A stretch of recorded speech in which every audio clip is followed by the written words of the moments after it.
Saya pernah makmum seorang imam, setelah takbiratul ihram dia tidak melipat tangannya di depan. Jadi nama lurus. melipat. Nah itu saya bingung, saya mau ngikut atau gimana. Semuanya seperti itu. Akhirnya saya ngikut nggak melipat. Saya minum dulu ya.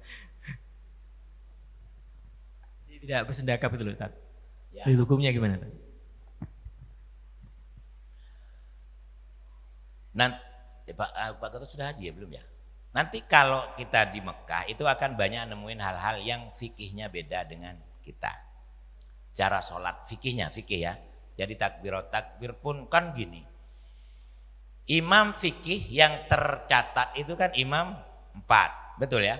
Yang nggak tercatat, bukan nggak tercatat ya, nggak viral gitu ya. Nggak viral itu kan banyak, ratusan, bahkan ribuan. Jadi kalau takbir ada yang turun itu biasanya dipakai oleh imam yang pertama apa? Maliki. Ya. Jadi dia enggak sedekah. Dipakai di kawasan daerah-daerah sana. Mungkin beliau itu nganut imam itu. Kan gitu ya? Kemudian ini nih perlu pegang prinsip. Kalau kita bermakmum ju'ilal imamul yu'tam bi. Imam itu dijadikan untuk kita bermakmum, untuk kita ikuti. Ada kadang-kadang kita bermakmum tapi kita nggak ikut. Apapun kondisinya imamnya ikuti. Ibu lagi musafir, duhur plek mandek. Ternyata imamnya mimpin sholatnya itu 1/10 dari cara kita sholat. Misal kita sholat misalkan duhurnya kita 10 menit ya, ternyata imamnya cuma 2,5 menit. Jangan batalin, jangan sholat lagi. Ya sudah ikut itu. Ya, jangan batal. Itu kaidah itu Pak Gatot. Sering sekali saya temuin, sering juga ya bukan cuma di sini aja ya. Kadang-kadang kalau imamnya Pak Maulani keluar Pak, cari masjid lain. Kita sholat ini mau nata hati apa mau cari imam? Lu pindah banyak Pak. Ada lagi sholat nggak cocok dengan kita, pindah ke pojok, sholat lagi Pak. Sholat lagi. Jadi sudah tidak percaya dengan imam. Lakukan. Makmum ini paling enak Pak. Kalau saya disuruh pilih jadi makmum, saya nak jadi makmum. Imam itu sulit. Jangan dikira gampang. Lah kok kadang-kadang sekarang banyak orang-orang itu untuk menjadi imam itu rebutan. Ya? Atau kita jadi makmum, jadi kritikus imam. Oh, Pak Maulani lek sing diwaca sabih isma rabbikal a'la to. Kan duwe ayat meneh ta. Pindah geser meneh. Abu Ustaz Zaki lagune ngono-ngono to. Pasti kayak gitu.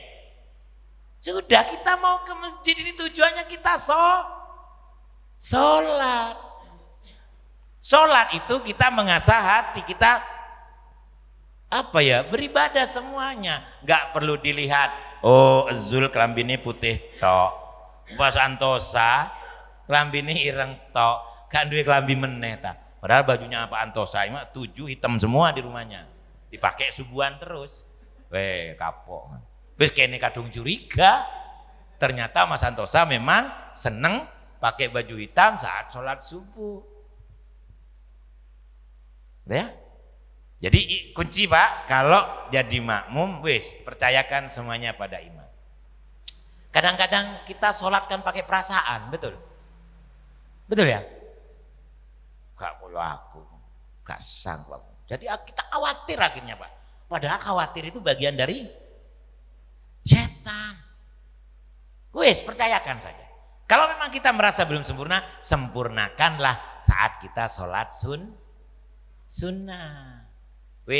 Kalau misalkan kita sholatnya 10 menit dalam 2 rakaat, ternyata kita sholat bersama imam cuma 2 menit, tatkala kita sholat sunnah, katekno gietna Pak sholatnya Pak. Hah? Kamu terserah gitu loh. Gak mulai nang masjid juga apa-apa gitu loh. Tapi tatkala itu kan Islam itu mengatur kita bagaimana siap memimpin dan siap dipimpin. Lah jadi imam juga harus punya fikih yang baik. Ya. Kalau misalkan Sabtu diminta zikirnya pendek, ya diperpendek.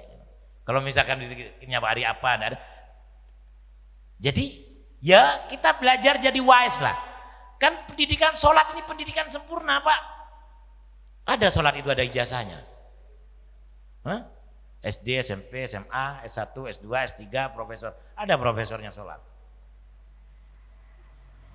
Kan gak ada titelnya sholat. Padahal sholat ini adalah pendidikan yang paling baik untuk kehidupan kita. Pak, Bu, kalau sholat bukan pendidikan yang paling baik, Allah melalui nabinya tidak pernah menjanjikan bahwa amal sebuah pekerjaan yang pertama kali nanti dihitung adalah amalnya Lah kok kemarin di TV saya nonton ada orang yang berdialog nasihati saya supaya saya sholat katanya. Loh, nggak tahu apa bahwa nanti amal kita yang pertama dihitung itu sholat. Dari sholat lah, kalau sholatnya baik maka orangnya akan baik.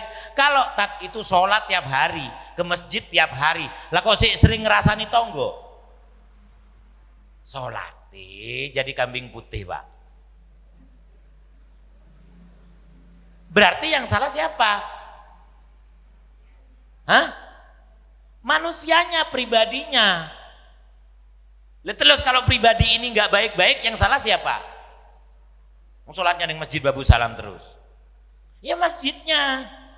Kok nggak bisa mendidik? Kok cuma dipakai sholat 5 waktu tok?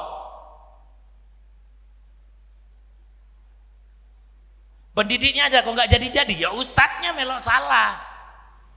Bos, terlalu keras nanti. Gitu ya.